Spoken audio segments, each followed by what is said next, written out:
എല്ലാവർക്കും നമസ്കാരം. ഇന്നത്തെ ശുഭചിന്ത: ഉപകാരസ്മരണ ഇല്ലാത്തവരുടെ ഉപദ്രവങ്ങളാണ് നന്മയുടെ തുടർച്ച നഷ്ടമാക്കുന്നത്.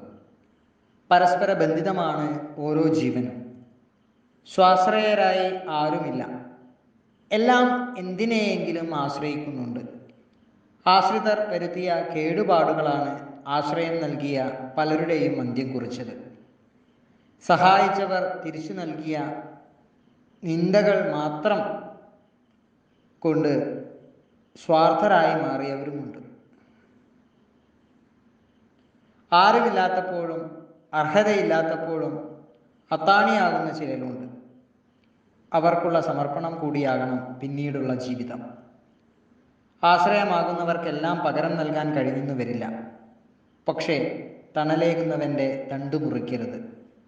വെയിൽ ആവർത്തിക്കും, ചൂട് അസഹനീയമാകും. ഒരിക്കൽ മുറിച്ചു കളഞ്ഞ തണ്ട് പിന്നൊരിക്കലും തണലാകില്ല. എല്ലാവർക്കും നന്മകളുണ്ടാകട്ടെ. എല്ലാവർക്കും ജീവിത വിജയം ഉണ്ടാകട്ടെ. നന്ദി, നമസ്കാരം.